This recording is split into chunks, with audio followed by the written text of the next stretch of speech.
आज हम अकबर की राजपूत नीति की समीक्षा करेंगे कि इससे कितने लाभ अकबर को हुए और कितने नुकसान भारतीय समाज को हुए, भारतीय राजा को हुए। इस नीति की समीक्षा आज हम करेंगे। गजनवी के आक्रमणों ने भारत में मुस्लिम राज्य की स्थापना का मार्ग खोल दिया था। 13वीं सदी के प्रारंभ में दिल्ली सल्तनत की नींव डालने का कार्य संपन्न हुआ। इसके बाद भारत में मुस्लिम राज्य की जड़ें दिन प्रतिदिन जमती चली जा रही थी। अलाउद्दीन खिलजी के समय लगभग पूरे इस्लाम का राजनीतिक प्रभुत्व कायम हो चुका था। राजपूताना भी उसके प्रभाव में आ गया था। अलाउद्दीन खिलजी के बाद दिल्ली सल्तनत राजपूताना पर अपनी सर्वोच्चता अधिक समय तक कायम न रख सकी और तुगलक सम्राटों के समय में राजपूताने के राजाओं ने स्वतंत्र होकर अपना राज्य चलाना प्रारंभ कर दिया था, जिनमें महाराणा सांगा और महाराणा कुंभा के नेतृत्व में पुनः सर्वोच्चता की ओर राजपूताना दिखाई देता है। परंतु खानवा के युद्ध में स्थिति पुनः मुसलमानों के पक्ष में हो गई। फिर भी मालदेव ने पुनः सर्वोच्चता की पताका को फहराने का प्रयास किया। गिरी सोमेल के युद्ध में उसकी आकांक्षा समाप्त हो गई। शेरशाह की मृत्यु के बाद हुमायूं पुनः भारत में मुगल साम्राज्य की स्थापना करने में सफल हुआ। हुमायूं की मृत्यु के बाद अकबर सम्राट बना। अकबर के समय भारत के इतिहास में हिंदू मुस्लिम एकता के क्रांतिकारी अध्याय की शुरुआत हुई। अकबर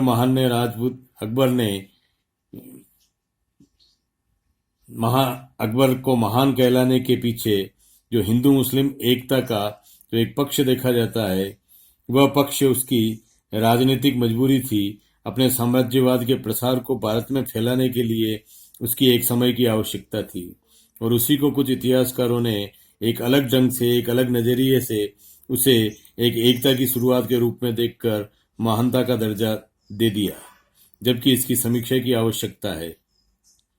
राजपूतों से युद्ध नीति अपनाकर उनके साथ में एक सहयोगात्मक नीति का अनुसरण करके अकबर ने भारत में अपने आप को स्थापित करने का प्रयास किया।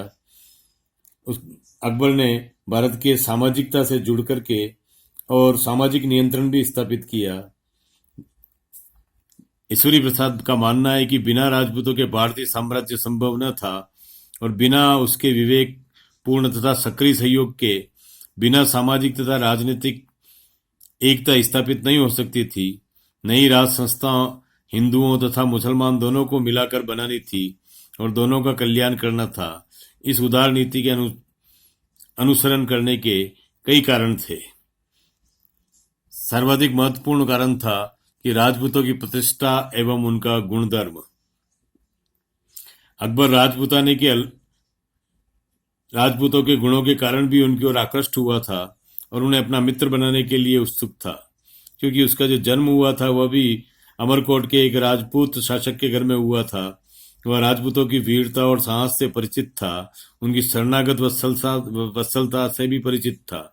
वह जानता था कि राजपूत अपने वचन का पालन करते हैं और कभी विश्वासघात नहीं करते।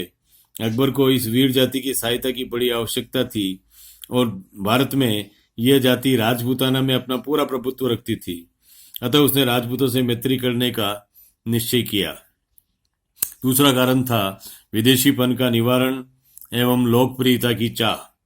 मुगल भारत में बड़े ही अलोकप्रिय थे। वे एक बर्बर और एक विदेशी माने जाते थे, आतताई माने जाते थे, आक्रांता माने जाते थे। साथ ही उनकी जो जिहाद की भावना थी उसको लेकर के भारतीय मानस पटल पर बहुत बुरी स्मृतियां अंकित थी। अकबर भारतीयों के हृदय में घर बनाकर उनका वास्तविक सम्राट बनना चाहता था, जिससे वे भयवश नहीं वरन सहयोग से उसे अपना शासक स्वीकार कर ले। क्योंकि अकबर का जन्म एक राजपूत संरक्षण तथा राजभवन में हुआ, अतएव अकबर राजपूतों की ओर सहृदयतापूर्वक आकृष्ट हुआ था, ऐसा इतिहासकारों का मानना है। उनके साथ उदारता का व्यवहार करके अपनी कृतज्ञता प्रकट करना चाहता था। अपने उदार स्वभाव तथा अपने उदार शिक्षकों के प्रभाव के कारण भी अकबर हिंदुओं और विशेषकर राजपूतों के साथ उदारता का व्यवहार करने के लिए नीतिगत था, जबकि यह ऐसी नीति अपनाना बहुसंख्यक जो हिंदू प्रजा है, बहुसंख्यक जो राजपूत प्रजा है उसके साथ में और जो अफगान शक्ति है उस अफगान शक्ति को काउंटर करने के लिए अकबर ने राजपूतों को अपने फेवर में करने की नीति को अपनाया, जो कि बहुत ही स्पष्ट है। अगला कारण था सैन्य आवश्यकता। अकबर को अपने उद्देश्यों को पूर्ण करने के लिए अकबर मूलतः साम्राज्यवादी शासक था, प्रसारवादी शासक था, और अपने इस साम्राज्यवादिता को चार चांद लगाने के लिए सबसे बड़ा जो संकट था, सबसे बड़ा जो ऑब्स्टेकल था, सबसे बड़ा जो प्रतिरोध मिल सकता था, वह राजपूताना से मिल सकता था। और साथ ही वह इतने सैनिकों की संख्या अपने अफगान से या अपने काबुल से लाना संभव नहीं था, जैसा कि स्पष्ट है कि बाबर भी कुछ मुट्ठी भर सैनिकों के साथ में भारत आया था। अतः अकबर ने अपने उद्देश्यों को पूरा करने के लिए विशाल सेना की आवश्यकता को महसूस किया, और इस विशाल सेना की आवश्यकता को राजपूतों के द्वारा ही भरा जा सकता था। उसे अपने पूर्वजों के प्रदेश से सैनिक सहायता की कोई भी आशा नहीं थी।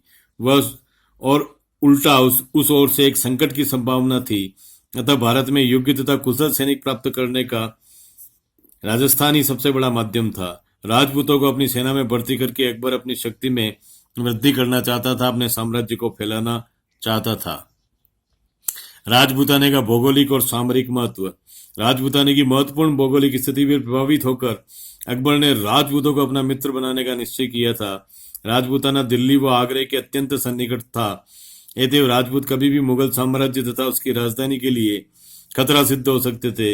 ऐसी स्थिति में अकबर के लिए दो मार्ग थे, या तो उनके ऊपर मनोवैज्ञानिक विजय प्राप्त करे, अथवा उन्हें अपना मित्र बना ले या युद्ध में उन्हें समाप्त करे। अकबर यह जानता था कि राजपूतों को समाप्त करना, युद्ध में हराना, सभी राजपूतों से एक साथ संघर्ष करना संभव नहीं था। वह अपनी शक्ति का क्षय समझता था। उसे दक्षिण विजय की तथा अन्य योजनाएं सफल न हो पाती। अतः उसने पहला मार्ग ही चुना और राजपूतों को अपने प्रेम पाश में बांधकर उनकी सहायता से अपने उद्देश्यों की पूर्ति का प्रयत्न आजीवन करता रहा। अगला, साम्राज्य की सुरक्षा एवं प्रसार में सहायक, साम्राज्य के स्थायित्व में सहायक सिद्ध होना। अकबर का बड़ा दूरदर्शी और महत्वाकांक्षी शासक था। वह जानता था कि बहुसंख्यक हिंदुओं को, विशेषकर राजपूतों की जो वीर जाति की गुणों से युक्त थी, उसकी सहायता के बिना उसका साम्राज्य सुरक्षित नहीं रह सकता था। साम्राज्य का विस्तार भी संभव नहीं था, और मुगल साम्राज्य को स्थायित्व प्रदान करने के लिए यह महती आवश्यकता थी, क्योंकि उसके पहले वो अपने दादा बाबर एवं अपने पिता हुमायूं के काल को भली भांति देख चुका था। वह जानता था कि बिना राजपूतों से जुड़े हुए, बिना भारतीय जनता से जुड़े हुए मुगल साम्राज्य को भारत में स्थायित्व प्रदान नहीं किया जा सकता है, क्योंकि राजपूत लोग हिंदू जाति के नेता के रूप में थे और उनका सहयोग प्राप्त करके ही हिंदू जाति का समर्थन जुटाया जा सकता था। अतएव अकबर ने राजपूतों के साथ उदारता की नीति का परिचय दिया और अपने साम्राज्य निर्माण में उनकी सहायता का प्रयत्न किया। हम देखें कि मुगल साम्राज्य का जो स्थायित्व बना, उस स्थायित्व के पीछे जो सबसे बड़ा कारण था वो राजपूत सहयोग के रूप में देखा जाता है। अगर राजपूत अकबर को सहयोग नहीं करते तो निश्चित रूप से भारत में मुगल साम्राज्य इतने लंबे समय तक स्थायित्व रूप से कई पीढ़ियों तक अपना शासन नहीं कर सकता था। अकबर न केवल साम्राज्य को सुरक्षित कर अपनी नींव सुदृढ़ करना चाहता था, बल्कि राजपूतों का उपयोग करके वह अपने साम्राज्य विस्तार को भी बढ़ाना चाहता था। उनकी उपयोगिता से, उनकी सैनिक सेवाओं से, उनके बलिदान से वह अपने साम्राज्य का विस्तार करना चाहता था। मुसलमान राज्यों के वरन स्वतंत्रता प्रेमी राजाओं के राज्यों को भी विध्वंस करने में अपने मित्र राजपूत राज्यों की सहायता प्राप्त करना चाहता था।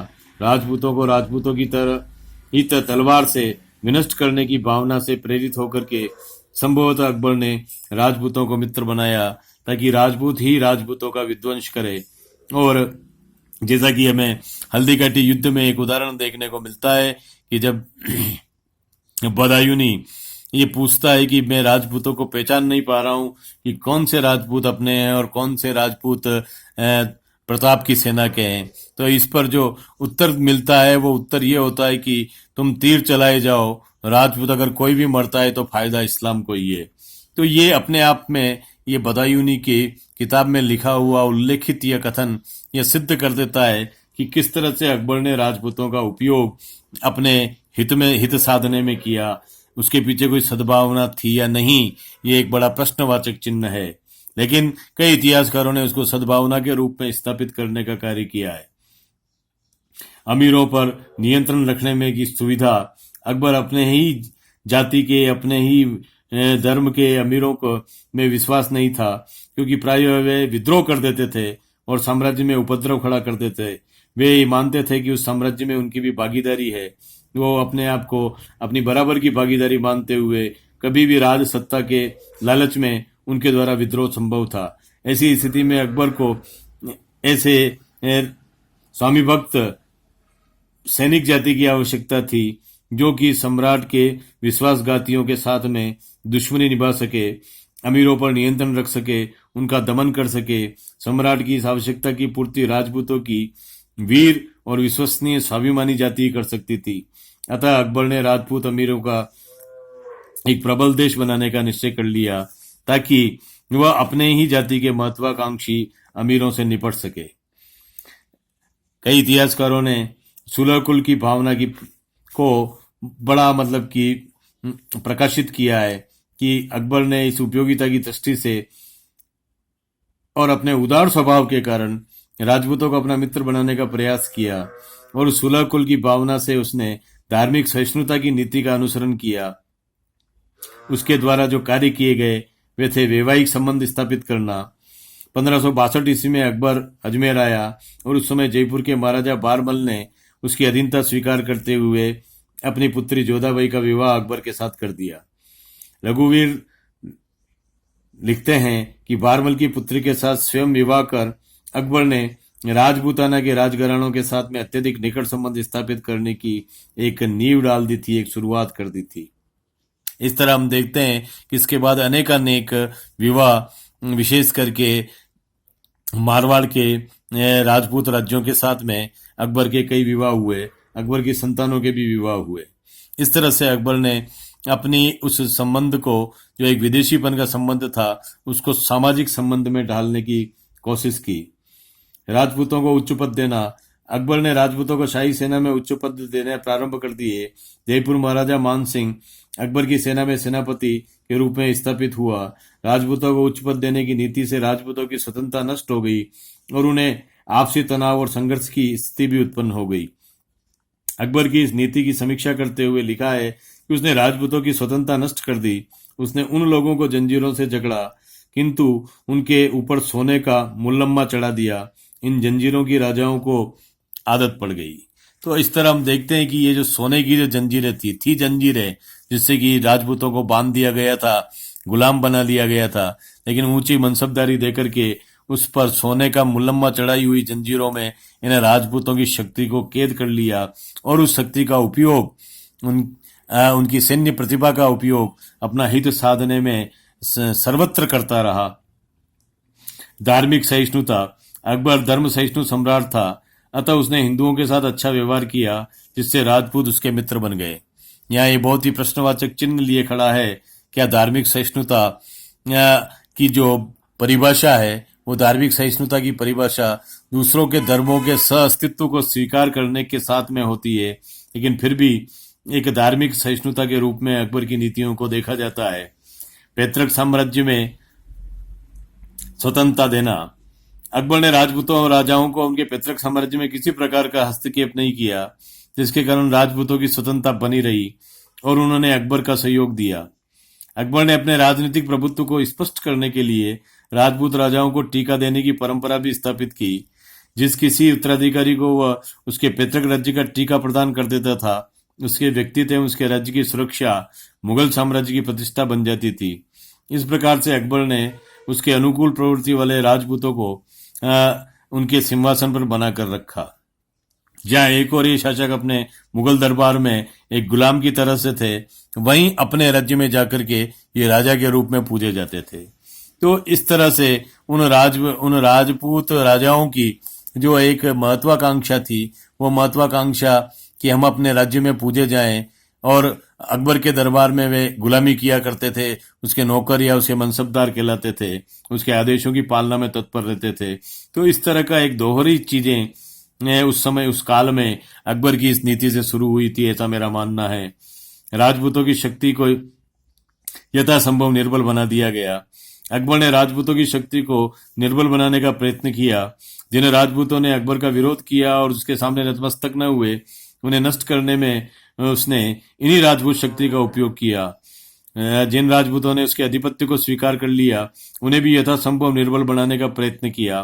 राजपूतों के जो दुर्ग अत्यंत प्रबल तथा महत्वपूर्ण थे, उनको उसने छीन लिया और दूसरी जगह जागीर दे दी। वह राजपूतों को राजस्थान से दूर नियुक्त करता था, जिससे राजपूताने में उनका महत्व और प्रभाव समाप्त हो जाए और वे अपना कोई संगठन न कर सकें, अपना प्रसार न कर सकें। इस प्रकार अकबर ने एक कुशल कूटनीतिज्ञ की भांति राजपूतों की शक्ति को धीरे धीरे प्रेम पूर्वक जड़ से काटने का काम किया। जैसा कि हम देखते हैं कि जब एकमात्र शासक मेवाड़ के महाराणा प्रताप ने अकबर का विरोध किया, उसकी गुलामी को स्वीकार नहीं किया, तो हम देखें कि जो मेवाड़ को लेकर के जो अभियान लगातार किए गए थे, उसमें मान सिंह, भगवंत दास, जगन्नाथ कछवा, ऐसे अनेक टोडरमल, ऐसे अनेक मतलब कि जो थे हिंदू सेनापति, उनको अकबर ने प्रताप के खिलाफ मेवाड़ अभियान करने के लिए भेजा था। इस तरह से वो लोहे से लोहे को काटने का प्रयास किया। अकबर ने लोहे को लोहे से काटने की नीति राजपूतों के साथ में अपनाई थी, जिसे सहयोग अथवा एक सुलह कुल की नीति, अथवा उसे धार्मिक सहिष्णुता की नीति, अथवा उसे सामाजिक सद्भाव की नीति के रूप में प्रतिस्थापित करने का प्रयास कई इतिहासकारों के द्वारा किया गया। उसके शासनकाल के इतिहास में इस प्रकार में कम से कम कई ऐसे उदाहरण मिल जाएंगे जब उसने राजपूत घरानों की वंश परंपराओं में प्रतिस्पर्धा से लाभ उठाकर उन्हें एक दूसरे के विरुद्ध सैनिक अभियानों में लगा दिया, आपसी फूट पैदा कर दी, आपसी शत्रुता पैदा कर दी। आमेर के राजघराने ने रणथंभौर, मेवाड़ और वागड़ भूमि के क्षेत्र में अकबर का प्रभुत्व स्थापित करने में मुगलों की सहायता की। मारवाड़ के उदय सिंह ने समावली और सिरोही के विद्रोही को दबाने में साम्राज्य की सहायता की। बीकानेर के राय सिंह ने भी मारवाड़ के राठौड़ों के विरुद्ध मुगलों की सहायता की। इस प्रकार की नीति का अनुसरण करने से अकबर का लक्ष्य सुगम हो गया और वह सरलता पूर्वक, सहजता पूर्वक अपने साम्राज्य विस्तार को अंजाम दे सका। इस तरह हम देखते हैं कि राजपूतों की जो ये नीति थी, ये राजपूतों के प्रति जो अकबर की नीति थी, इस नीति के कारण बड़े ही प्रेम पूर्वक तरीके से अकबर ने राजपूतों को मित्र बना करके उन्हें गला काटने का प्रयास किया। लेकिन फिर भी कई राजपूत शासकों ने उसकी नीति को न समझते हुए अपने वर्तमान के सुख, वैभव और ऐश्वर्य को ध्यान में रखते हुए, विशेष करके राजपूताना के मारवाड़ क्षेत्र के, आमेर क्षेत्र के शासकों ने अकबर को लगातार सहयोग दिया और इसी कारण से उसका मुगल साम्राज्य स्थायित्व प्राप्त कर सका। अकबर की राजपूत नीति के परिणाम जो हुए, राजपूत राजाओं का मुगल साम्राज्य को सहयोग मिला। लगभग एक शताब्दी तक विभिन्न राज्यों के राजपूत राजाओं ने मुगल मनसबदार के रूप में साम्राज्य की तन मन धन से सेवा की। आमेर के बारमल, भगवंत दास, मान सिंह, बाऊ सिंह और मिर्जा राजा जय सिंह ने मुस्लिम कर्मचारियों के साथ कंधे से कंधा मिलाकर साम्राज्य के विस्तार एवं व्यवस्था में अपना जीवन खपा दिया। आमेर के राजाओं ने भारत के सत्तारूढ़ मुसलमानों को अपना संबंधी बनाकर उनकी रक्षा करना और उन्हें सहयोग देना अपना पुनीत कर्तव्य माना। मुगल साम्राज्य की नींव को सुदृढ़ीकरण में इन राजपूतों का बड़ा सहयोग रहा। उन्हें ऊंचे ऊंचे पद के लोभ में आ जाने के कारण मुगल साम्राज्य की सैनिक शक्ति बढ़ गई। आंतरिक विद्रोह को दमन करने में, शांति व्यवस्था स्थापित करने में बड़ी सहायता मिली। राजपूतों के सहयोग से ने मुगल साम्राज्य की नींव को अकबर के समय में सुदृढ़ बना दिया था। जिस नींव को बाबर सुदृढ़ नहीं कर सका था, जिसको हुमायूं सुदृढ़ नहीं कर सका था। मुगल साम्राज्य की स्थापना जरूर की थी, लेकिन उसको सुदृढ़ीकरण का कार्यक्रम अकबर ने इन राजपूतों के सहयोग से किया, जो खुद अपनी ही जाति के खिलाफ उठ करके खड़े हुए थे, महत्वाकांक्षा की पूर्ति के लिए, अपने सुख वैभव के लिए। सामाजिक तथा धार्मिक क्षेत्र में प्रभाव। हिंदू मुसलमान एक दूसरे के अत्यंत निकट संपर्क में आने लगे, उनमें सद्भावना आई, ऐसा इतिहासकारों का मानना है। अकबर ने सामाजिक सुधार किए और हिंदू समाज में व्याप्त अनेक कुरीतियों को दूर करने का प्रयास किया। अकबर की धार्मिक सहिष्णुता की नीति का परिणाम ये हुआ कि हिंदुओं को पूरी धार्मिक स्वतंत्रता प्राप्त हुई। जजिया और अन्य करों से उन्हें मुक्ति मिल गई। यह बड़ा एक विचारणीय प्रश्न है कि धार्मिक स्वतंत्रता प्राप्त हो गई और उन्हें जजिया कर से मुक्ति मिली। निश्चित रूप से जजिया कर से मुक्ति मिली थी, लेकिन जजिया कर को हटाने का जो कार्य किया गया था, वो कार्य भी हिंदुओं के उस मानसिकता को, हिंदुओं की उस के साथ में एक मनोवैज्ञानिक ट्रीटमेंट अकबर ने किया था, ये बताने के लिए कि वह उनका हितैषी है। भारतीयों के आर्थिक जीवन पर प्रभाव। अकबर की इस नीति के कारण भारतीयों के आर्थिक जीवन पर भी बड़ा प्रभाव पड़ा। इस साम्राज्य निर्माण से लेकर शांति सुव्यवस्था का स्थापित हो जाने के कारण हम देखते हैं कि कई भूमि सुधार जो है टोडरमल, हिंदू राजा टोडरमल के द्वारा जो लागू किए गए थे, और भूमि व्यवसाय को लेकर के, वाणिज्य को लेकर के उस समय एक प्रजा के अंदर हमें एक प्रजा के अंदर उत्कर्ष देखने को मिलता है। तो ये एक जो शांति व्यवस्था के अंदर, सुव्यवस्थाओं के अंदर जो जिन चीजों की प्रगति होती है, तो आर्थिक जीवन में निश्चित रूप से प्रगति हुई थी। सांस्कृतिक क्षेत्र में प्रभाव। मुगल दरबार में सभासद बन जाने के कारण हिंदू उत्सवों और त्योहारों को, उनके आचार व्यवहारों एवं रीति रिवाजों का पालन दरबार में भी होने लगा। अकबर ने हिंदी तथा संस्कृत को अपनाकर अपना प्रश्रय प्रदान किया। हिंदू भी फारसी का अध्ययन करने लगे और फारसी लोग भी जो है वो हिंदी और संस्कृत का अध्ययन करने लगे। हिंदुओं तथा मुसलमानों की शैली की छाप जो मुगलकालीन कला पर स्पष्ट रूप से दिखाई देती है। तो उस समय हमें दिखता है कि भाषा के रूप में, स्थापत्य कला के रूप में, चित्रकला के रूप में एक इस तरह का एक दोनों शैलियों की जो छाप है वो हमें एक समन्वय के रूप में दिखाई पड़ती है। लेकिन हिंदू की शक्तियों का पूर्ण हास हुआ। अकबर की राजपूत नीति के साम्राज्य को चाहे बढ़ा दिया हो, अकबर को लाभ मिला हो, उसको शांति व्यवस्था कायम रही हो, उसको कई सुविधाएं प्राप्त हुई हो, किंतु उसकी अकबर की इस राजपूत नीति ने राजपूतों के गौरव को, प्रतिष्ठा को बहुत ही आघात पहुंचाया। राजपूतों की राजनीतिक स्वतंत्रता समाप्त हुई। मुगल साम्राज्य के सेवक बन गए और अपनी मर्यादा तथा प्रतिष्ठा को खो बैठे। उनका जो प्राचीन गौरव क्षत्रिय के रूप में जो चला आ रहा था वह समाप्त हो गया। अपने मुगलों के साथ में सामाजिक वैवाहिक संबंध स्थापित करके अपने कुल, जाति और देश की प्रतिष्ठा की मान मर्यादा को उन्होंने धूमिल किया। जैसा कि अवध बिहारी पांडे ने प्रकाश डालते हुए लिखा है कि इससे राजपूत लोग उत्साहहीन तथा असंतुष्ट हो गए। मुगल दरबार में अमीरों की संगति में उन्हें तत्कालीन प्रचलित दुर्गुणों का शिकार बना दिया। अपने कुछ पुराने गुणों को वे खो बैठे। वे विलासप्रिय बन गए और कभी कभी थोड़े धोखा और विश्वासघात भी करने लगे। उन्हें पूर्ण रूप से वे विश्वास योग्य न रह गए, जो कि पहले एक विश्वास योग्य जाति के रूप में भारत में जिनकी प्रतिष्ठा थी।